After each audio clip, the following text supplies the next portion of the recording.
It's such a great privilege to be here to introduce Woody Tash. My name is Tamara Costa, and I'm the author of Farmer Jane, Women Changing the Way We Eat. I'm a sustainable food advocate, and let me tell you that all of us that care about a more equitable and healthful food system rejoiced when Woody started Slow Money in 2008.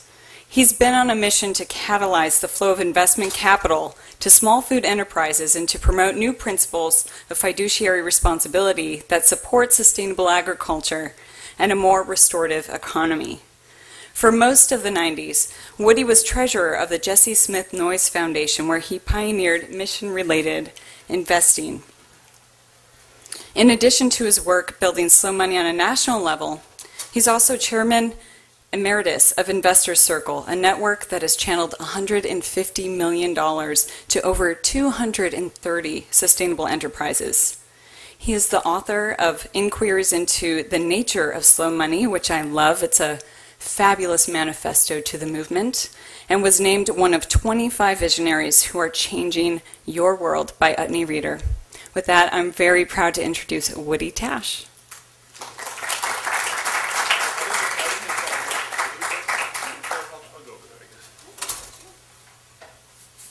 Hi, everybody. So I discovered right before I got here that my voice is going. So I just did a Ricola, an emergency Ricola. So let's see if we do okay. So I was hoping to get here earlier in the day to see some of the other sessions, and I couldn't. But I'm just curious, did anybody read the famous RFK quote about GDP measuring nothing of worth? Okay, good. Well, that's good, because then I get to. Somebody did? No, read it here. Share it with people here today. You've read the quote. You know the quote. Okay. It's worth sharing. So, somehow I'd never seen this thing. Listen to my voice. It's normally a little weird, but not this weird. So hopefully it'll last for another 45 minutes. Oops. So I don't know how. I'll get the cute pig off there because I know you'll pay more attention to the pig than to me. As it should be. All right. So I stumbled on this quote. I've been kind of bouncing around the worlds of social investing and philanthropy for 30 years, and I'd never heard this quote. I was 17 in 1968. There's a generation thing that is going on here, so just bear with us, all you non-gray-haired people. And I've probably read this thing about 15 times in public, something like that. I don't use it all the time. This year, because it's an election year, it's hard not to want to start using it again, so that's thing one. So for those of you who are too young to actually have experienced this firsthand, you're getting a very pale second-hand rendition of something which, I read this in Ohio about maybe 8 days ago when I was there, and someone came up to me and said, my husband and I worked on Bobby Kennedy's campaign, and most of us feel that was the last chance this country had for hope. So the older folks who are here will know that when I get choked up at the end, which I usually do, but I get through it, you'll know why. I'm not sure how it plays to the younger audience. So I'm reading this because this is one of the most profound things I've ever heard said by a major public official about the failure of economics to measure our well-being. And he said it while he was running for president in 1968. So if you just imagine, let's say, the difference between the level of our political rhetoric today and what was being said. Now, not everybody was saying this in 1968 either, but someone was. All right, 1968. We will find neither national purpose nor personal satisfaction in a mere continuation of economic progress. We could just stop right there and go, what the hell? In an endless amassing of worldly goods. We cannot measure national spirit by the Dow Jones average, nor national achievement by the gross national product. For the gross national product includes air pollution and ambulances to clear our highways from carnage. It counts special locks for our doors and jails for the people who break them. The gross national product includes the destruction of the redwoods and the death of Lake Superior. It grows with the production of napalm and missiles and nuclear warheads. It includes the broadcasting of television programs which glorify violence to sell goods to our children. And if the gross national product includes all this, there is much that it does not comprehend. It does not allow for the health of our families, the quality of their education, or the joy of their play, It is indifferent to the decency of our factories and the safety of our streets alike, and the quality of our food I would throw in there. It does not include the beauty of our poetry or the strength of our marriages, the intelligence of our public debate or the integrity of our public officials. The gross national product measures neither our wit nor our courage, neither our wisdom nor our learning, neither our compassion nor our devotion to our country.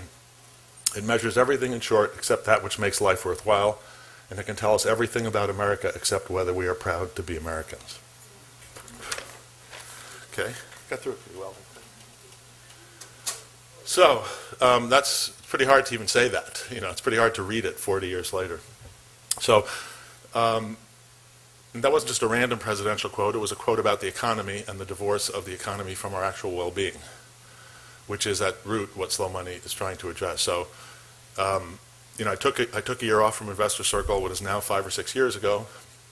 I was still young then.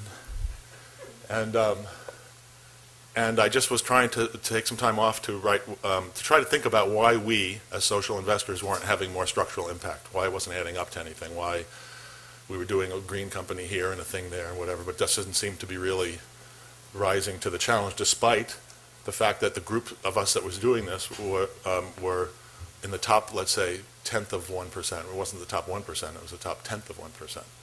We still couldn't really mobilize more than a little bit of our money to do these things. And there's a lot of things to talk about there in terms of, let's say, the assets and private foundations. You know, what are the assets of all the professionally managed foundations in the United States?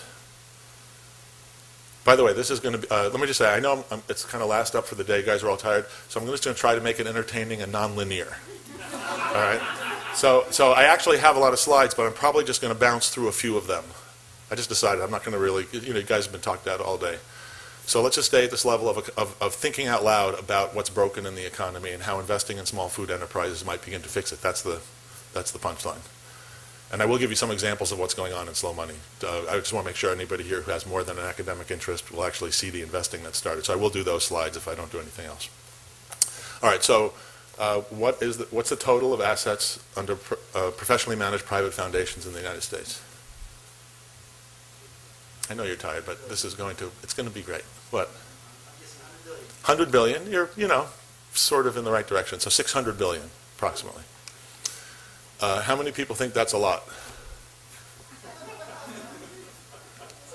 How many people think it's a little? Now you're on the spot. Oh, she has no idea. She just felt like saying that. Someone said relative to what? That's the whole point. So relative to what? Where'd those assets come from?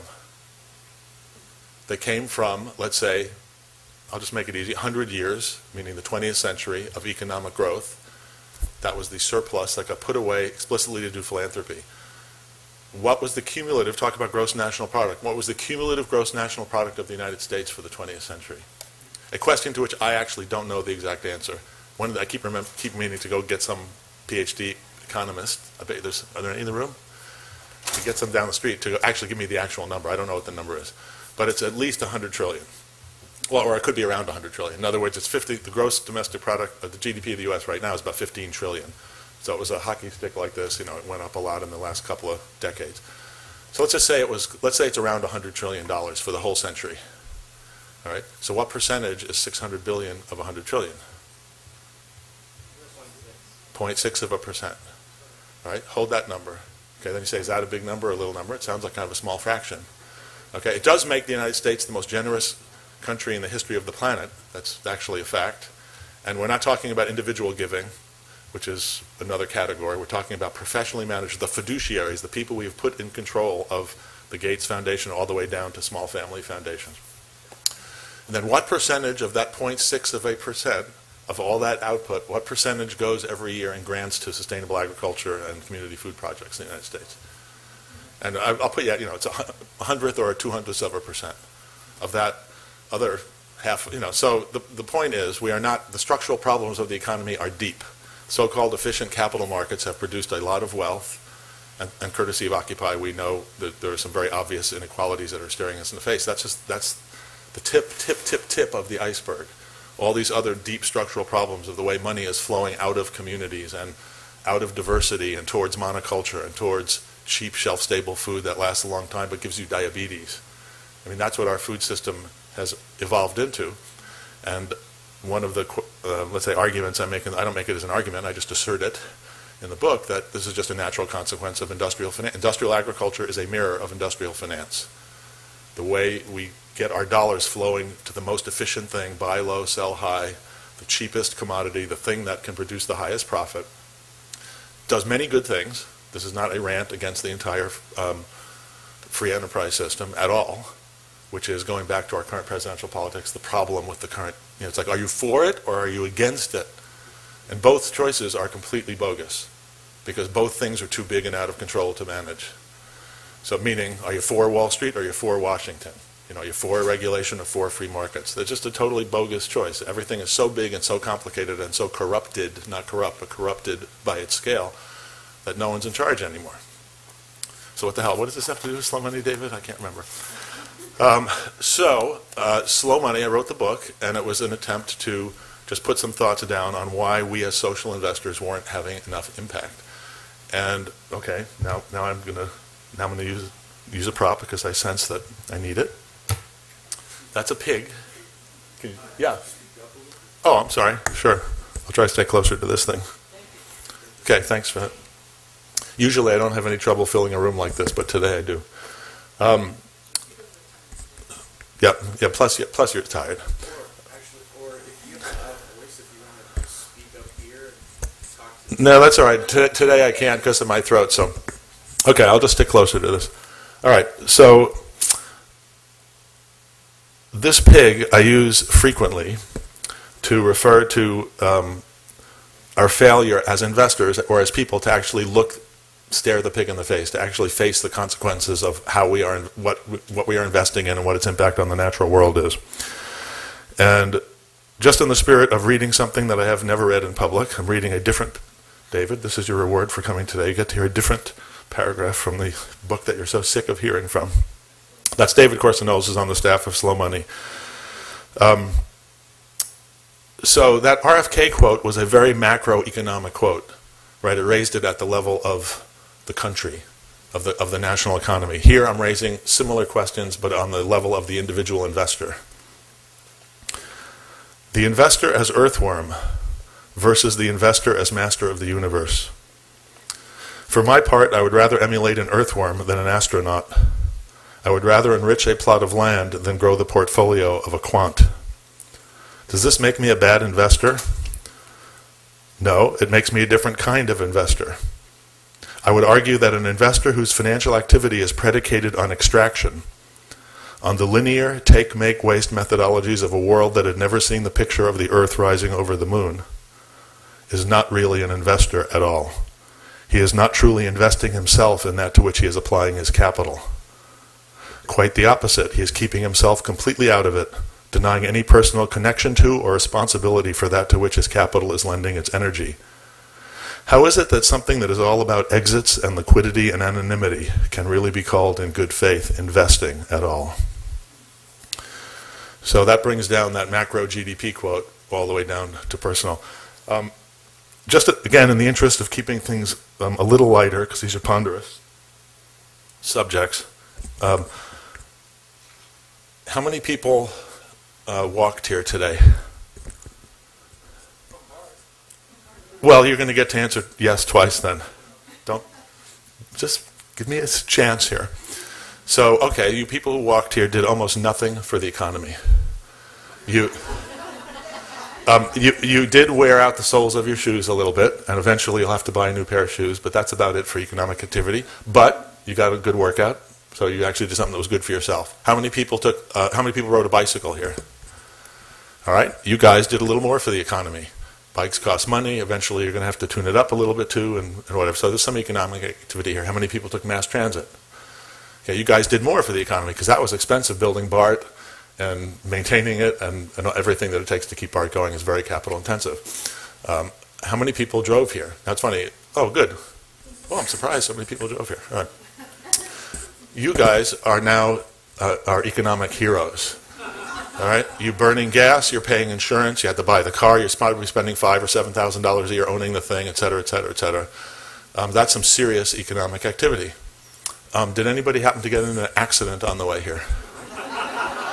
You can tell where this is going. Well, it's too bad, because if you'd gotten in an accident, you'd be an economic superhero. And if it was a really bad accident, and you almost died, and you went to the ICU for 3 days, and then you came out, and you got divorced, and it was a messy divorce, and all the kids went into therapy, then you'd be the superhero economically. Why? Because you would have had a lot of dollar flows flowing through the economy.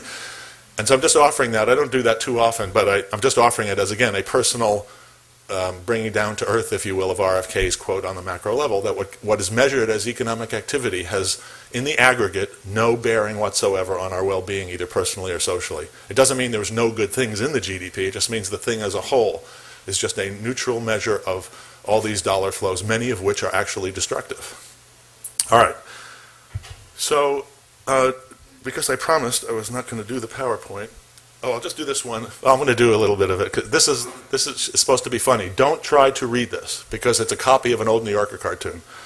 What it shows is a group of white middle-aged guys in business attire, all outside pointing, and the caption says, "Business leaders gathered recently in a field outside Darien, Connecticut, where one of them claims to have seen the invisible hand of the marketplace." All right. Now that cartoon is from around the same time, it just happens, as the RFK quote. It's like a 40-year-old cartoon. But think about it. That was like, that was a New Yorker cartoonist being like 30 or 40 years ahead of his or her time, right? Because now it's really happening. I mean, now business and finance leaders are actually wondering about the basic tenets of modern finance. And I do have slides on this, which I don't know if I'll get to them or not. So just bear with me on the flow. Okay, I'm going to do one or two, and then I'm going to tell you what's going on with slow money, like I promised. So when I stare the pig in the face, if I had to put it in one sentence, this is the one sentence. As it circulates the globe with ever-accelerating speed, money sucks oxygen out of the air, fertility out of the soil, and culture out of local community.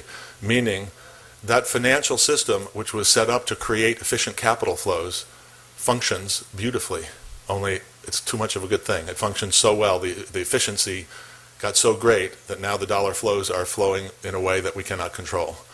And that is not just me saying it. I'm saying it in a certain way, but some of the leading financiers are also saying the same thing. They'll talk about volatility, or the age of volatility is here because everything is too interconnected and too big and no one is in control. You remember that 1,000-point drop in the Dow in 20 minutes that happened about a year ago? You guys obviously are not sitting around watching your portfolios. What is wrong with you? How many people have well, that's another story. That's actually an important question, because we get asked that a lot. Are you just for professional investors or sophisticated investors? And no, we are not. We're for anybody who cares about where their money is and who eats and cares where their food comes from. Meaning your money is somewhere.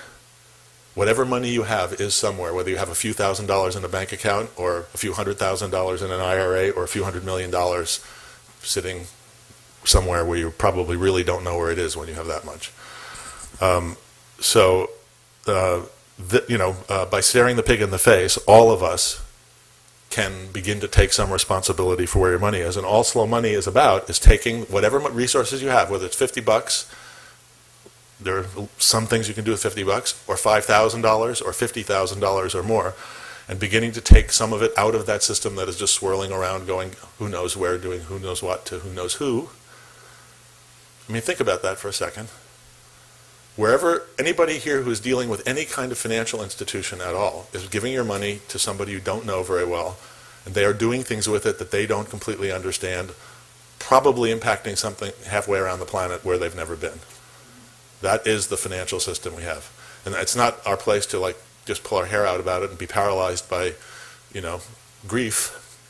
But it's to recognize that system has raised standards of living for maybe 20% of the planet, maybe more than 20%. I mean, we could argue about who's actually benefited from the economic growth of the 20th century, but a lot of people have. Lifespans are longer in many, many places. I'm just doing my little, I'm not a total Luddite or Malthusian or Marxist thing here. And I think it's really important to recognize that we're talking about investing in small business here, but we're talking about investing in a certain way with a certain kind of expectations. That is not just about hoping we grow our way and maximize our way out of all this mess. It's about taking, as I said, the $50 or the $5,000 or the $50,000 and putting it into something that you understand near where you live, starting with food. I mean, that's the punchline. It's all we're doing at slow money. And people are calling it a revolution or a movement or whatever. And I'm always quick to say it's pathetic that it would be called that idea of taking a little money out of that other system directly yourself without experts telling you where to put it and putting it with your friends and neighbors into a small food enterprise near where you live. That's called a revolution and a movement. Huh? How do you do it? Good. First, the first step in this process is signing the slow money principles, if you care to do it. How many people here have signed the slow money principles? I was curious. Great, fantastic. So more than half people. The other half, go on slowmoney.org. You will see these principles. I'm not going to read them all here. I'm going to read the first one and the sixth one. And what you will see is, I don't know what you sensed from the passage I read from the book. The book is a very wide open, just like, wow, what's the hell's going on, and can we think differently about this? And it has been extremely gratifying that has started a conversation among tens of thousands of people. It's summarized in this one page, basically, that kind of approach. So the first slow money principle says, we must bring money back down to earth. And again, we could stop right there, and we could just go into a discussion. And I'm going to go quickly through some of these other slides, because I'd like to get into a discussion.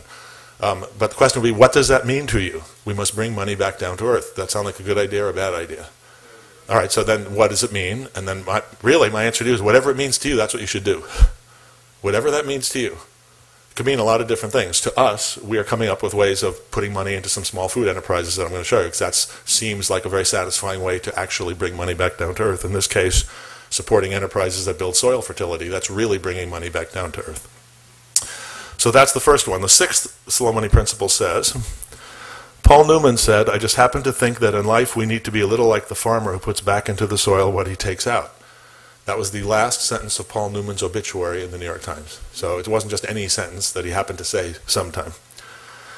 Recognizing the wisdom of these words, let us begin rebuilding our economy from the ground up, asking, first, what would the world be like if we invested 50% of our assets within 50 miles of where we live? 2, what if there were a new generation of companies that gave away 50% of their profits? And 3, what if there were 50% more organic matter in our soil 50 years from now? So I'm just going to leave those out there. Just hopefully that gets a few synapses going, which is what it's intended to do. And it's important to say these are questions. We don't give the answer because we don't know what the answer is. It's really important to say that. We're asking questions about a new direction, not saying we know exactly what the destination is or exactly how to get there. But to this woman's question, how are we doing it? I'm now going to show you how we are doing it. We are bringing people together. One of the ways we bring people together is, this is from June 2010. This was our second national gathering. We actually had our third one. Some of you might have been there, or maybe nobody in this room went. I don't know, but Peter. So a few people did. Great. So we had 850 people over at Fort Mason in October. That was our third one. This was our second one in June of 2010. And the reason I picture it is because I think our future is back on the farm field, even though that was a beautiful event in Fort Mason. And a few of you might have been up in Petaluma last night. We actually had an event in Petaluma that was organized by the Slow Money Northern California chapter. I'll tell you about chapters in a second. We're getting into the what we're doing phase of this. They had a beautiful event last night that I just was lucky enough to be in town and went to. I think there might have been 300 people in that tent. Yeah, so we are bringing people together in different venues and then connecting them with small food enterprises and let's say creating an environment in which money can start changing hands, and the money has started changing hands. I think I should read this quote, if you can't see it, because it's one of the most beautiful things ever said about our process. There was a moment when I looked around the tent at Shelburne Farms to see the wonderful old codgers who have been farming in Vermont for generations sitting with young environmentalists and food entrepreneurs and New York investment types all nodding in agreement. Wow, talk about being the change we seek. It was a profoundly hopeful moment. And the point of that is that we have everybody together, including last night, same thing. We have angel investors sitting together with activists and farmers and foodies and people who have never really thought about investing much, all saying, wow, we got to bring money back down to earth. How do we start working together to do that? And it is an amazing, well, I'll speak for me. Peter's nodding. It's an amazingly beautiful process to be part of. And there still are more questions, or as many questions as answers, I would say, but there's enough things to do, so we're starting to do them. I'm not going to do that quote. I'm going to come back to this one. These are summaries of our investment data, but I want to go to, like, what are the things that are getting invested in? So these slides are important. I'm just take a little moments on each one. These are some of the slow money deals that are getting invested in around the country right now, that have been invested in.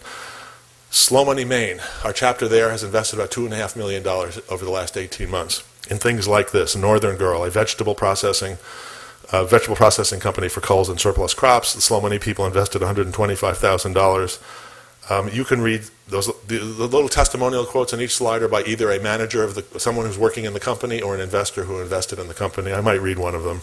And I just want to give you a sense of what's going on around the country. Here's another one from Maine. Maine Grains, an organic grain mill. Wheat is coming back in Maine and in New York. There used to be a lot of wheat production in Maine and New York, and now it's coming back.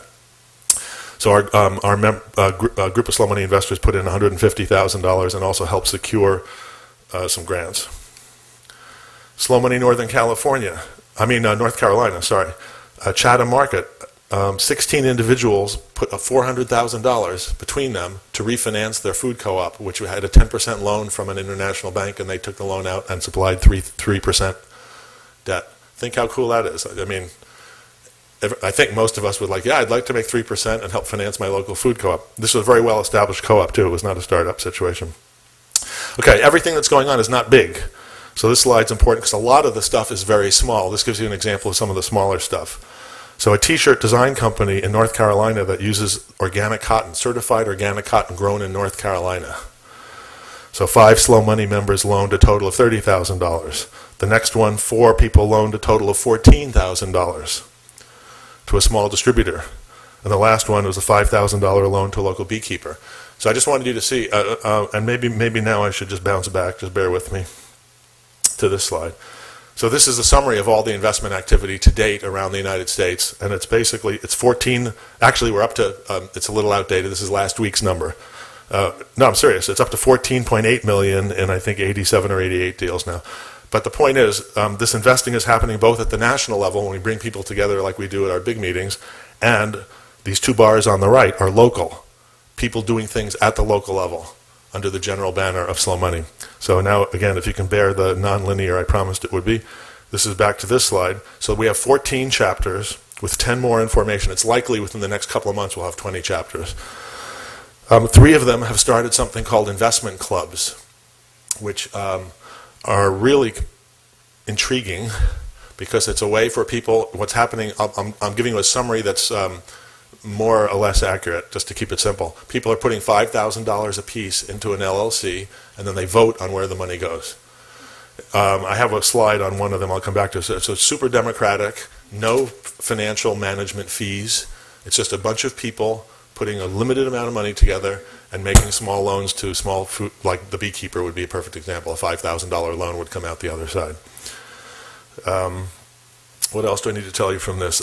Regarding the Slow Money principles, we have 22,800 signatories. We've had no marketing budget, no PR. About 400 people a month just keep signing, which is kind of beautiful. We are trying this year to make an investment in getting the message out. There's no magic to whether we have 50,000 or 100,000, but it does feel like if we got enough people, something good would happen. So we're sticking with it to see where it takes us. And then we have over 2,300 members, meaning people who have sent us money over the internet to support our activity. And we have raised, I don't know if this is interesting or not, but assuming that some of you are activists and curious how this all works, we have raised $1.7 million over our first 3 years. And the scary part is now we're actually going to try to raise money. So we'll probably screw it up when we try to do it. This was just what happened without us paying too much attention, just going forward and focusing on the ideas and the activities. But it's a real challenge. Anybody here knows Slow Food or Bally or Social Venture Partners, and I'm sure there's a bunch of other organizations I should be mentioning, knows if you have a national thing that is very decentralized and the whole goal is to promote local, keeping the energy down at the local level is very important, and we're talking about investing and national deal flow, and it's a really challenging process to kind of modulate that national local thing to get this to happen. But our medium and long-term goal, obviously, is to support all the local activity and keep everything as local as possible, only doing what we have to at the national level to prime the pump. And bringing people together occasionally at the national level has been part of that. You can see these charts. We have growth of various kinds. The one on the right is the scaling of our national gathering. So to us, it's like, wow, this gathering, we've done 3 of them. It keeps getting bigger. We don't lose any money on them, which is cool. The last one was super expensive to do. But what happens is people come together and stuff happens. Lots of stuff, not just a little. So it's a very exciting way for us to kind of help catalyze things. Then when people go home, everything is local until the next national gathering. So these chapters, these 14 chapters, meet on the phone all the time, exchanging information and deciding, what a chapter is. For instance, that was a very interesting process. Okay, so I hope this is giving you a good idea of both macro and micro. Stick with me here. Here, back to some deals. Here's some Northern California stuff. Cape Valley Farm, I'll bet you a lot of you know that name. Maybe shop down at the Ferry Building or maybe belong to a CSA. But this is a new part of their business, and Slow Money Northern California members invested a total of $82,000. I want to stop on this one for a second. Marco isn't here today. Arno is here earlier on the program. I assume he was here. I saw him on the program. So Arno Hess and Marco Evangelisti are the co-leaders of Slow Money Northern California. This is here to give an example of two things. One is a lapsed financier who is now doing Slow Money. But the other is to give you an idea of the quality of the leadership of the Slow Money chapters. I mean, it's really amazing. We're getting a very high level of engagement from seriously talented people. So Marco used to work for Grantham Mayo Van Otterloo, which is one of the world's leading money managers. They have more than $100 billion under management. And he quit. And he frequently says he never would have come back into finance except for Slow Money. And now he's spending a lot of time on Slow Money. He's made a bunch of investments. I mean, you see the quote, "I'm a refugee from the world of global finance." So he's an example of a very sophisticated person coming in who had a lot of experience. Here's the, I mentioned the investment club in Maine. I think, so it's 20 people who've committed $5,000 and are making small loans out the back. There are 3 of these clubs now. I just moved to Boulder, Colorado, and I just joined the Boulder, Colorado club. So, and we're all learning by doing. This has never been done before quite this way. It's likely there'll be a few more clubs formed shortly, and then we'll all do it for a while and learn from one another and see how broadly replicable. It's likely, I think, one might form in Ohio. We'll see, but there's a lot of interest. Not everyone is deciding to use the club vehicle, and in fact, in Northern California, they came up with something called the Slow Opportunities for Investing Locally, spells soil, and it's similar to a club, except there's no formal capital commitment. Meaning you don't have to actually write a check and put it anywhere. It's just a group of people raising their hand saying, I have some money that I want to invest. Here's how much I have. I want to come to meetings and see if I can work with you to find places to put it. So that's another model that's emerging. And hopefully there'll be a few more models that will come up in the months and years ahead. All right, I stuck a few other slides that I haven't used for a while in here. So David, I don't know if you remember this slide or ever saw it. This is a guy named Jack Laser. This is an example of something that Slow Money and people haven't invested in, but I consider like an iconic, heroic, talk about economic heroes. I consider this guy a complete economic hero. His name is Jack Laser. He's an old hippie who lives about 10 miles from Canada in Vermont on the same farm that he and his wife moved to in 1968, whenever it was. They have 350 acres, 60 cows, and they make the best organic yogurt I've ever had. Now, on that farm, he's growing his own feed. He's standing in the middle of a field that he's growing feed for his cattle. They can make $1 million a year worth of yogurt on that farm. They've plateaued. That's it. They will never, except for modest, let's say, price increases in the market. The quantity of yogurt has capped out, and it's a completely sustainable food enterprise. He grows his own feed, raises his own cattle, etc. And I guess all I'll say here is, if you think about the 2 choices that we might have as a country, as an economic people, let's put it as an economy, and one choice is with not apologies, but the greatest respect to my friend Gary Hirschberg, who's the CEO of Stonyfield Farm, which is about a $400 million yogurt company, meaning they make as much yogurt in a day as Jack Laser makes in a year. All right, and it's a very good, very high quality organic product. So this is nothing against Stonyfield. It's simply to look forward and say, if our choice is to create another Stonyfield or 2 versus help 100 or 200 Jack Lasers get into business around the country, which do you think is going to have the greatest economic impact and the greatest impact on our culture and our society? I think having a couple hundred Jack Lasers. And it's not a debate against one thing per se. It's saying that whatever we did to get where we are, we did. But we have to be willing to do some different things going forward in the future because the world has changed and the demands are different. And this is, so Jack Laser is $1 million business. which again, for any serious investor, someone who's like used to managing money, $1 million farm, it's like I wouldn't touch it with a 10-foot pole. No exit strategy, no growth, too risky, too something, you know. So $1 million business that is not growing rapidly is a non-starter to a so-called professional investor. But I'm putting this as a bookend on the discussion. This is an Organic Valley family. This is one of the 1,700 producer owners of Organic Valley, which is a $700 million co-op.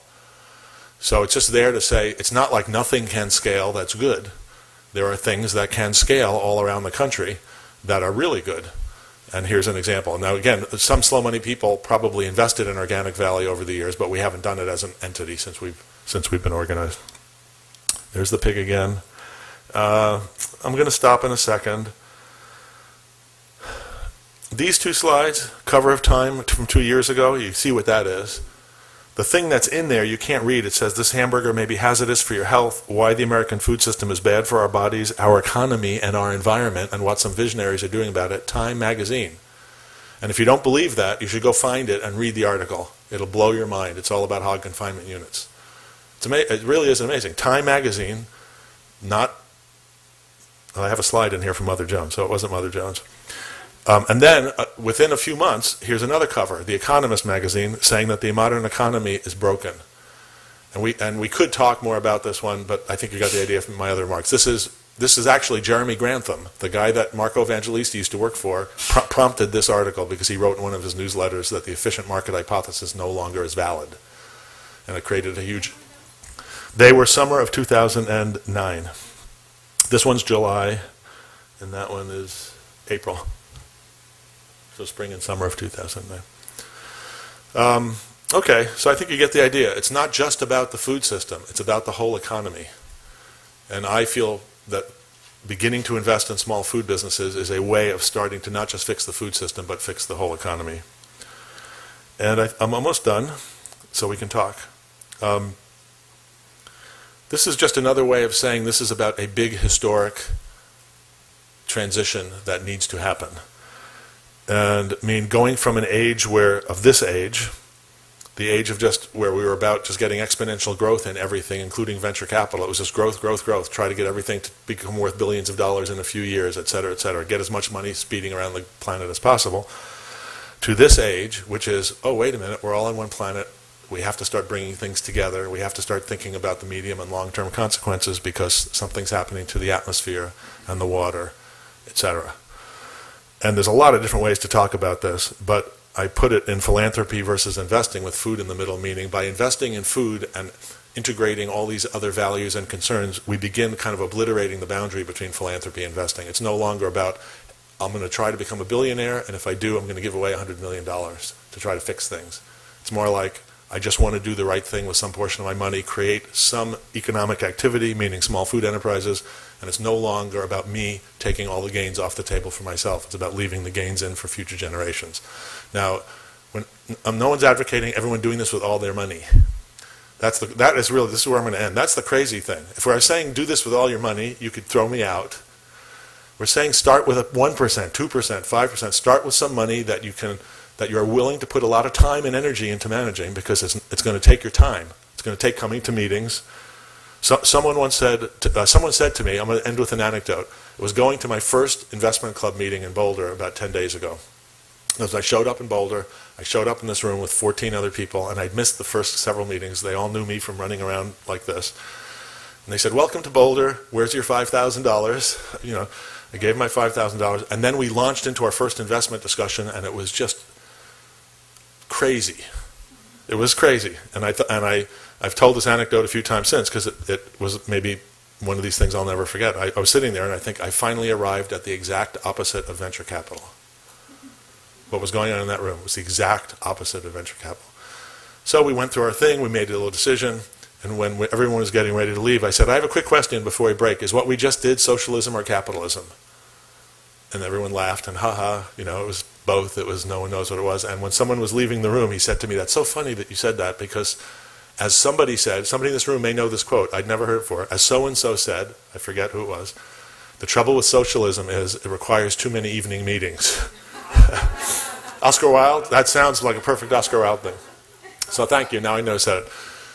So the point is, to do what we are talking about is going to take time and energy. It's not about giving your money to a money manager and saying, just go do that for me. Even though over the years, I'm quite confident new products will come up in this field, in the sort of local food, small food thing that will make it okay, a little easier for some of us to do that. Right now, those systems don't exist. We are doing it together by coming together in tents, in meeting rooms on a regular basis and finding small food businesses that we actually want some of our money to be in. And I would say my shorthand for it is being agnostic as to how much money we make. It's not like no one wants to make money, but it is like no one wants to get rich doing this. That is for sure. This is not a way to get rich. And if we were, despite ourselves, the arithmetic came out better than we thought, it's about leaving those returns in for the benefit of future generations. So that's the Paul Newman quote about putting back into the soil what you take out. There's no magic to this. If we keep taking things out and we keep taking stuff for ourselves, there won't be stuff for other people. It's really not magic. There won't be stuff for future generations. So I think I've said enough. Oh, this is really the last one. Hopefully it's entertaining. This is a poem. I'm just going to read it. Circulation versus percolation. Monoculture versus diversity. Transaction versus relationship. Profitability versus fertility. And if you look at those, you will quickly discern, even in your tired state, that those qualities on the left are let's say, the industrial paradigm that we have just too successfully created, and we need to now start rebalancing for the values on the right. And I just leave that thought with you. This is about rebalancing. It's not about throwing anything out, per se. It's about saying, if all of our money is bet on the left-hand side of this thing, on that column, and we just keep saying more and more and more, faster circulation, more monoculture, more cheaper commodities, what percentage of the grain grown in North America goes to cars and cows? This is the riff on monoculture. What percentage of the grain grown in North America goes to cars and cows? And before you answer, just know that a cow is not supposed to eat corn. A cow the cow's evolutionary process thrives on grass for a bunch of reasons. So even leave that out of it. But don't leave out the fact that converting grain to protein is extremely inefficient. It's like 7 to 1 pounds of grain for every pound of animal protein, not to mention the water consumption. Let's leave the water consumption out. So this is on monoculture. Efficient capital markets created industrial monoculture. Something like 70+%, it might be 80%, of the corn grown in North America goes to cars and cows. So if someone says to you, we can't feed the world doing small-scale organic agriculture, they don't know what they're talking about. What they might be saying, if they kind of know what they're talking about, would be, wow, you're talking about like we need millions of more small farmers. Where are they going to come from? So there would need to be a massive change of the way people are living and who's doing what where. Would be a need for a lot more labor. That is true. But usually what people say, the apologists for, let's say the anti-Luddites and the anti-Malthusians say, we got to produce more food. So we just got to produce more food. So we need more combines on more land. We got to produce more cheap food to make more food available. And they don't take into account all these externalities, which, let's say, over the next generation, I believe is going to cause a collapse in the food system if it's not addressed. So you have to decide what you believe and act accordingly. So that's the end of my remarks. Let's have a conversation. So you must have a lot of questions. I hope you do.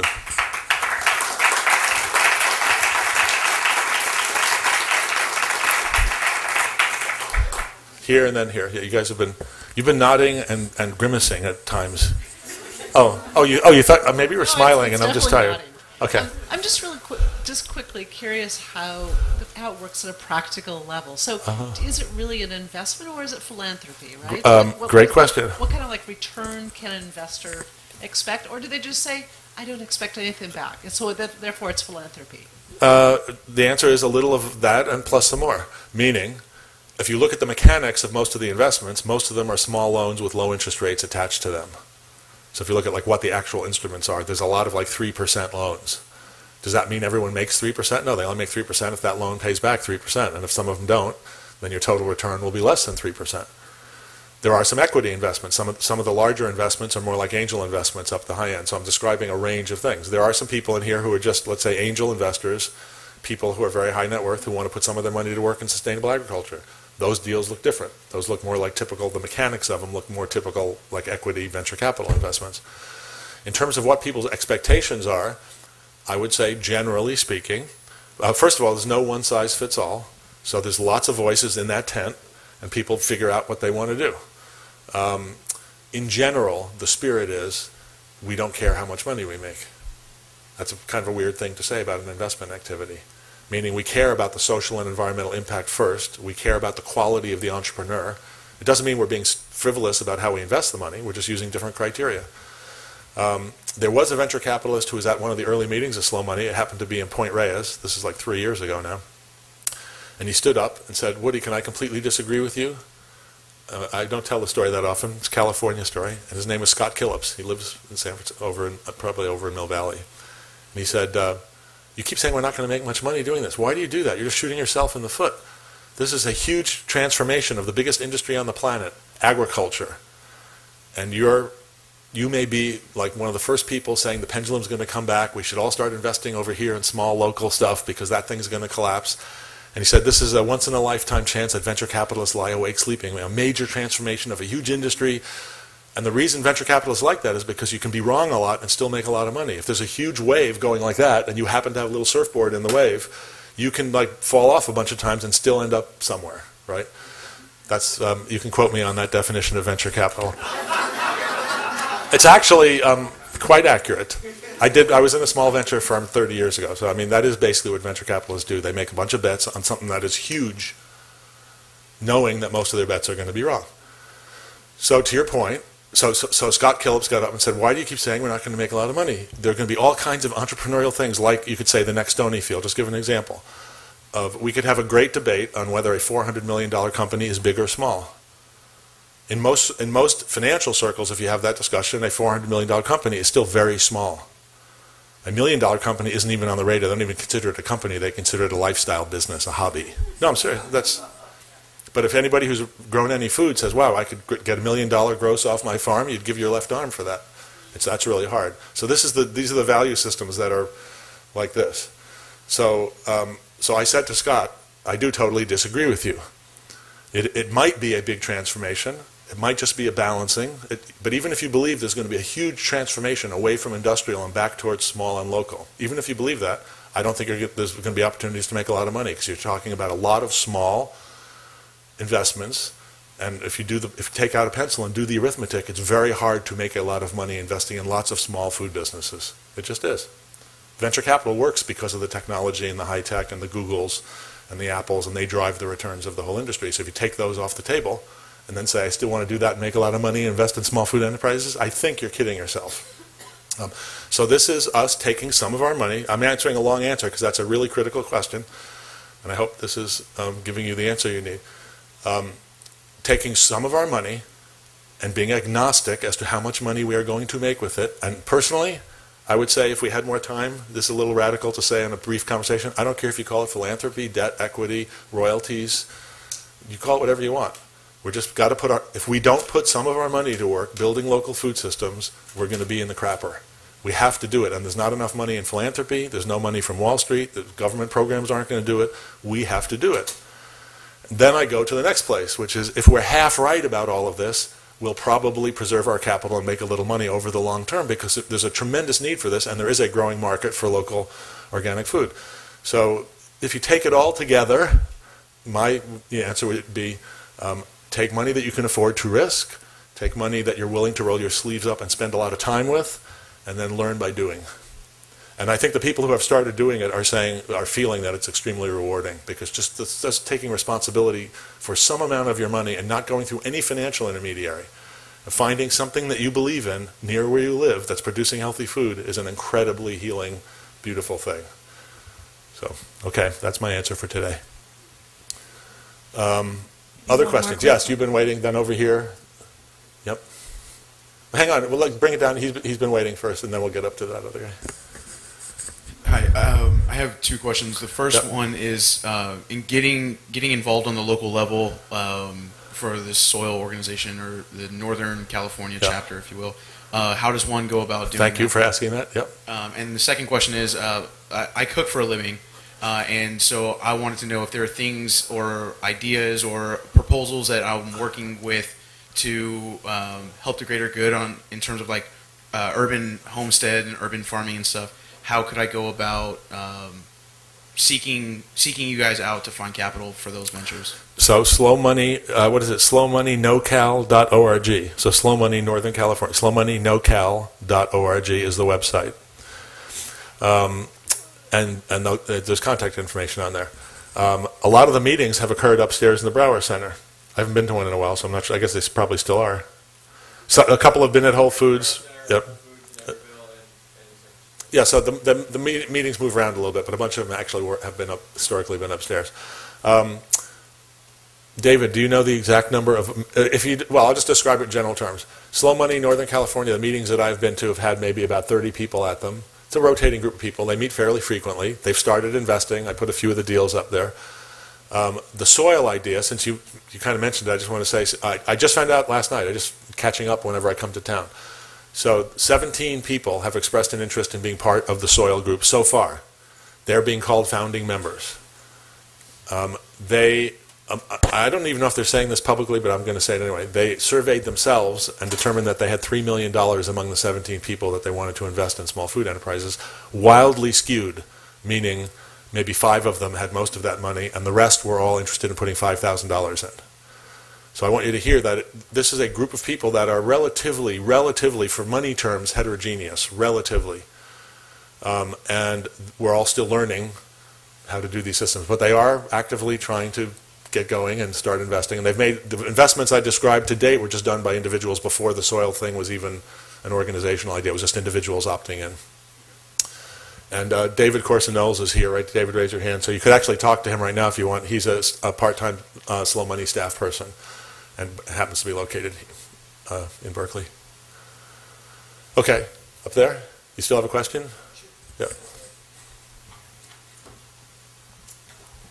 It builds on that. You talked about the $5,000 per person in Colorado you just signed up for. Yeah. And the one up in soil up in Northern California.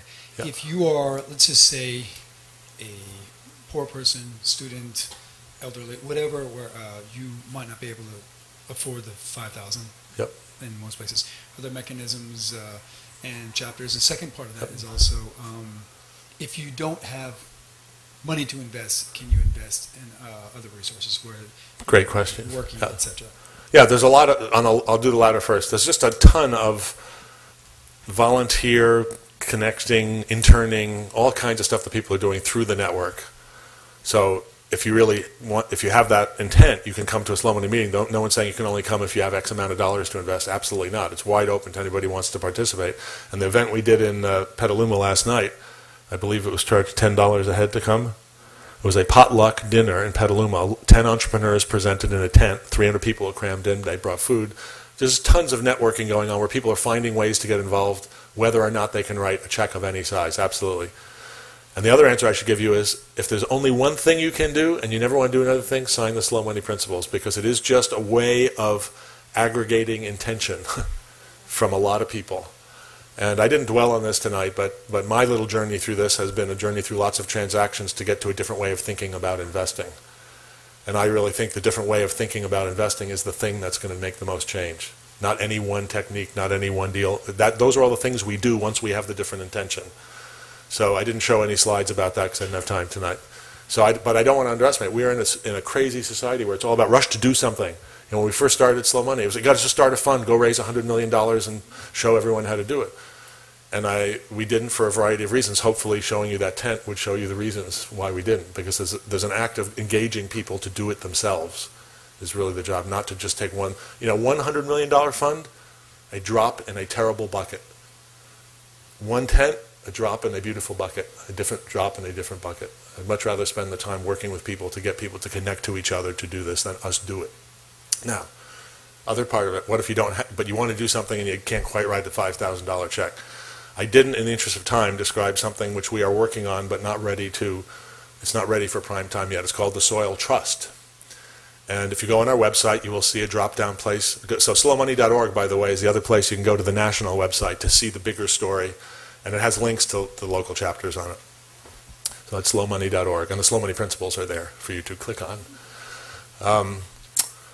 There's a drop-down menu about the Soil Trust. What's the Soil Trust? The we are exploring this year, God willing, sometime during the second half of this year, we'll be actually in play, test marketing and other things. We are exploring a non-profit fund that would receive donations of any size, meaning you could write a check for $25 or $50 and just take your tax deduction. We take the money, aggregate it, and invest it alongside all those slow money investors all around the country, and then the returns stay in that fund. It's a nonprofit. So over the years, gradually, it would grow.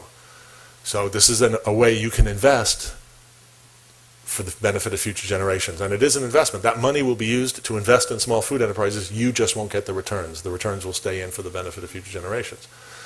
So I see some nodding heads, which is good. I guess I just did a small form of test marketing. But we have to figure out how to test market that on a replicable scale using the internet, and way more complicated. How many people here know Kiva? Probably everybody. Yeah, so this is our, let's say, exploration of a Kiva-like platform with a number of differences. We're thinking about it first as a donation, and it's focused just on small food enterprises in the United States. And there's a lot of questions about how to take what they're doing and apply it to us, and we haven't figured them all out yet. But I'm just saying, so the impulse here is to look for ways to make it easy for very small people to get involved, even if they just want to chip in what would be, by investment terms, a nano amount. I think we have to. Oh, whoa. Sorry. We have an eruption. Oh, we have to wrap up? We have to wrap up. Okay, so one last one, if somebody who's waiting. Yeah, right here. Actually, I have two questions. I'd like to do it quickly. One was, oh, there you go. Hi. Two quick questions. One, you mentioned that the people participating in the chapters have very widely varying contributions. Uh-huh. Is it still one vote per person, or is okay? So In the clubs, in order to be a club by SEC things, one of the reasons they let it happen is everybody is involved, everybody votes on every deal, nobody makes a decision for anybody else. Okay. And then the other question I had was, before you were comparing Stonyfield to Jack Laser, and I was wondering, is that more of your personal opinion, or is that kind of a consensus among the group as far as the type of investment that's No, preferred? well, I speak for 1.5 people or something. I mean, that's my shorthand for a lot of different things. People debate all the time, is Stonyfield too big, yes, no. There's no answer to that question. Is it good if Stonyfield yogurt is on a Walmart shelf? I say, yeah, it's good. Basically, my answer is we need it all. It's just that we've been trained for the last 100 years to bet on the Stonyfields. We haven't been trained to bet on the Butterworks, that's all. So listen, here, we got to have one fun thing. What do these people all have in common? Susan B. Anthony, Julius Caesar, Genghis Khan, and Abraham Lincoln. What did they all have in common? They all eat yogurt. That's almost it. They all eat. That's almost it. They all ate only organic food. Meaning, if everything I just said seemed far-fetched, like how are we ever going to do it, the entire industrial food system has only occurred in the last 75 years. And it is going to change. It's just a question of how fast. Okay. Good night.